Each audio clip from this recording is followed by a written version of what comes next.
Ending Explains sort of review video of Triangle of Sadness. I've been watching the Best Picture nominees as we're kind of leading up to the Oscars, and Triangle of Sadness is one that's kind of slipped my awareness from the past year.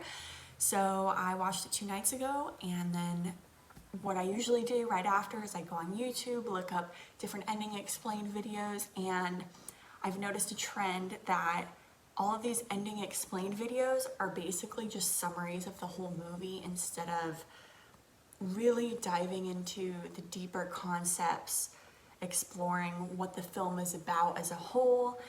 And it's really annoying because I'm like, I just watched the movie. I don't want to hear someone summarize what I just watched. So not that I'm going to necessarily fulfill or that I think my interpretation's like correct, but I thought I would just rant a little bit and dive into what the heck the ending of that movie is.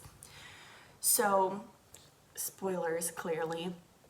Triangle of Sadness is a fairly obvious satire about social classes and wealth, and we've seen quite a few of these movies over the past, just decade at least. We have like The Menuist just came out, Ready or Not, American Psycho, Parasite, all of these films, and I'm sure there's so many more because it's a very universal concept of social class and wealth. So I'm sure these types of satirical films date to like a long time back. But yeah, we have another one, and this one kind of flips a little bit too, because it explores the ideas of capitalism versus socialism, which is obvious in the scene where the captain and Dimitri, I think his name is, are over the microphone, but where we really see that explored in the film is when I think the overall concept there is that the rich like capitalism, the poor like socialism. So when we're on the ship, we're seeing these rich people slowly, their characters are introduced. We hear about what their business is, and they just overall indulge in their lifestyle. Maybe their professions aren't even noble. We have like an arms dealer, we have the fertilizer guy. There's no pride in what they do, there's pride in being wealthy, and they love it, and they're okay with having these people serve their every whim, and they're very okay with the class system because of where they stand within it. Now, the last third of the film, it flips. So now we have them on the island. We have Abigail, the toilet cleaner, who is now essentially top dog. She's at the top of the chain. She is able to provide for them, and she's essentially maintaining the power on the island.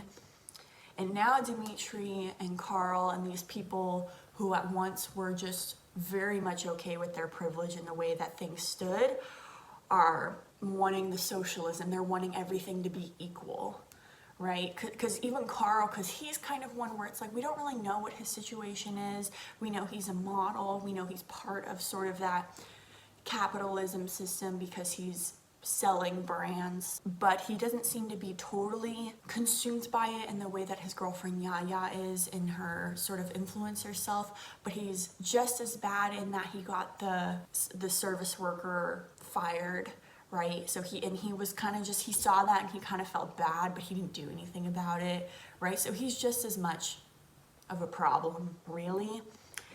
And anyways, going back, so we're on the island and Abigail is assuming this role of power, and now since all of these people are now at the bottom of the totem pole, they're saying like, no, we need to share equally, like we need to be equal. So I think that's a huge theme, of course, is just like, and now Abigail, again, the opposite. Not that we saw a ton of her in the first part of the film anyways, but now that she is in this position of power, she's very much okay with assuming that role and taking advantage of that power. Fast forwarding to the end of the film, the question mark is, does Abigail kill Yaya?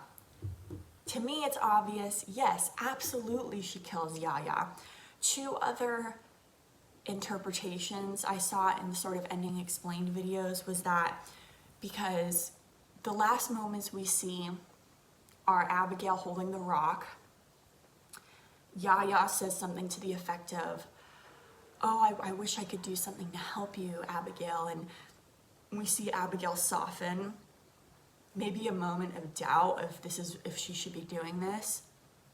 But then Yaya says, maybe I could get you a job as my assistant. It's like, oh my God. I literally just like laughed out loud. I was like, oh my God. And these other interpretation and the explained videos were like, so one possible outcome is that Yaya's so good at being manipulative that this offer could persuade Abigail to not kill her. And I'm like, are you kidding me? Like, that is such a huge insult that Yaya just gave Abigail. And we clearly see Abigail get aggressive again. Like, she kind of softened for a minute, and then she's like, oh, hell no. Like, she realizes that the minute she leaves the island, she's back at the bottom, which was obvious. The second Yaya saw that elevator and was like, you know, we're on a resort, I was like, Abigail's gonna kill Yaya. Like, she has it way too good on this island. She's really enjoying her power role structure here. So I was like, oh, Yaya's dead. So I feel very confident about that. While I was editing this, I forgot to mention the other piece of information, that the donkey and Yaya parallel one another in the film, in that there's flies surrounding Yaya constantly throughout the film, as well as later after the donkey is killed with a rock, flies are surrounding it, so it's foreshadowing Yaya's death. Come on, Yaya dies. What happens that we don't see? Like, to me it's super obvious, but you know, I'm sure there's tons of interpretations of what could have happened. But then even more so, there's that question mark of that very last shot. We see Carl just running through the forest, that's not the right word, but through the jungle, sort of like nature. He's getting cut up and he just looks really distressed, like there's something wrong. And the clip itself sort of feels like displaced a little bit. And honestly, when the film ended, I felt like it was just kind of abrupt. It felt a little bit abrupt to me. So I kind of really had to sit with that at the end. I was like, oh, that's the end? I really did want to see, I wanted them to just feed it to me. Like, tell me what happens. Like, I just want to have a clean ending to this film. But obviously that's not the point. They really want you to be thinking, and it's just one of those endings where they want you to decide for yourself, I suppose. So what does that last shot of Carl mean? It could mean a lot of things. I heard one interpretation online that possibly Carl heard Yaya scream if Abigail followed through. Like, let's assume Abigail hit Yaya over the head with the rock. Carl heard that and he knows something's up, so he's running to go find them. Yeah, I think that's possible. Another interpretation could be that maybe he also saw the salesman, that I'm blanking on her name, but the woman who had the stroke saw the salesman come up to her. What if Carl also saw him and was running to go get them or something? But I don't necessarily think that's quite right either. He really looks distressed. Like, he doesn't look, you would think with that interpretation there would be some sort of joy or like excitement, and he really just looks distressed. So yeah, I don't know, the only thing that could make sense to me is that he's knows something's wrong and he's running to Abigail and Yaya. But that's, yeah, I don't know, that last shot feels kind of out of place for me, so I'm really curious what the intention was behind it. I don't know for sure though. If you have an idea of what that very last moment means, let me know in the comments. And in general, another thing that I sort of analyzed was Carl. Carl is an interesting character to me, was Carl, because he really is just a pawn. He is sort of, like I mentioned before, he's this sort of like middle ground player who maybe likes to think he's better than the people who were like just really ultra driven by their ego. But at the end of the day, he's really just as bad, and very like, he has no sense of identity, really, I think is the problem with him.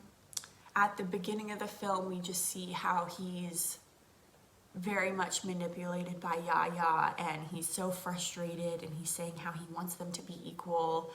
And overall, though, I'd say Yaya is very successful at getting what she wants, and even when she owns up to being very manipulative, and her relationship with him being a convenience, and that he's really not, doesn't seem to be that worth that much to her or have that much meaning to her, he's kind of just okay with it.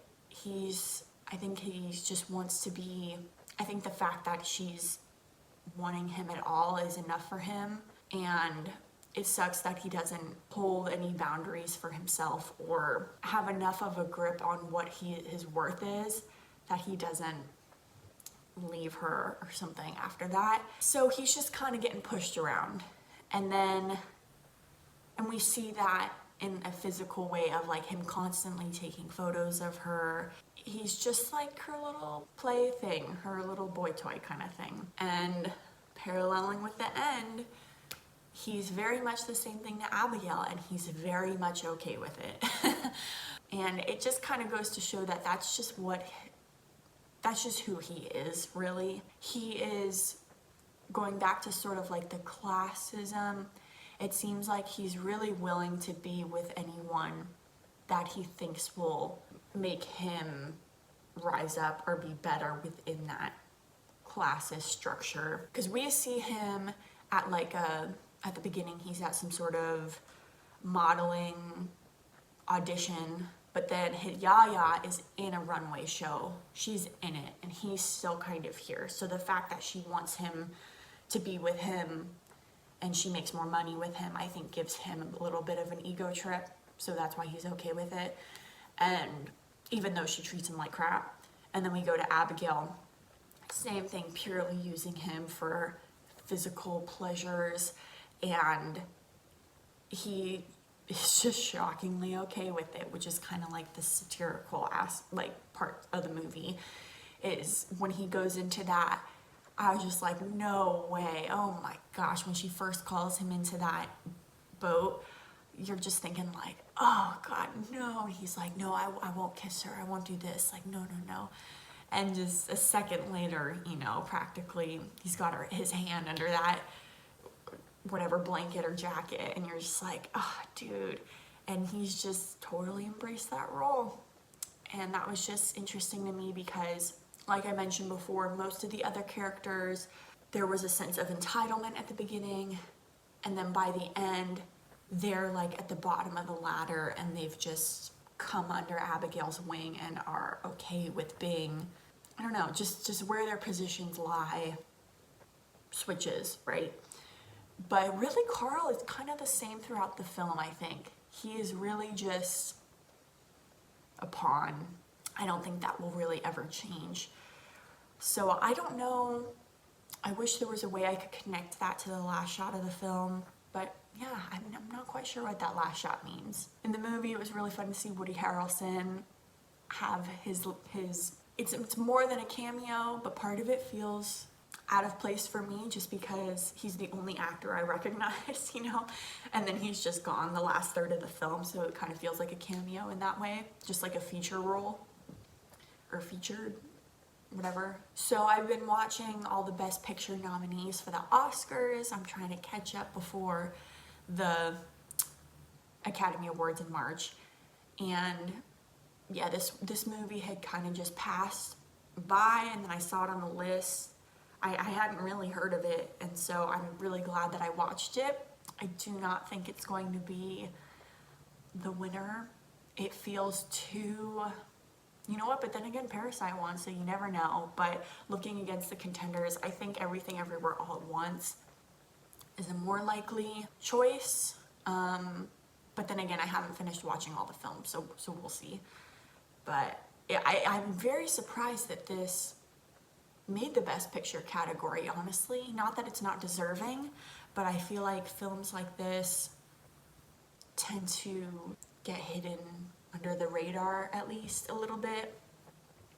It is super sad that I feel bad that I don't know her name now, but like I said, wasn't familiar with any of the actors other than Woody Harrelson. The actress who played Yaya passed away last year, shortly after the film came out, due to, I think, a bacterial infection, I read. And I wonder if that brought any more attention to the film that it would have otherwise not have received. Just because that's so tragic. I didn't know that. I was like doing my rabbit hole deep dive after the movie, like, oh, I want to look stuff up, I want to hear about the making of the film, and then that was the first thing that popped up, and I was like, oh my gosh, that's horrible, what the heck? And especially, it's kind of strange with how it parallels at the end of the film. I was just like, oh, that sucks. Yeah, I don't really know what else to say about that other than it's really horrible. And if anything, it being nominated for Best Picture, I really hope, like myself, I don't know that I would have watched this movie otherwise. I hope that its nomination kind of drives more people to watch this film that they might not have otherwise, and that way they get a chance to see her I don't know if she filmed anything after this, but for them to get to see some of her work, because she's great in the movie. I think she's great. Well, I cannot think of anything else to comment on at this point, so I'll wrap it up with that. This is kind of an unusual I've been on the reaction train for a while, so it's nice to kind of take a step back, film just a quick video that I can throw out, because I really watch, my channel is kind of based around horror, and I'd say actually most of the content and like movies I consume are not horror.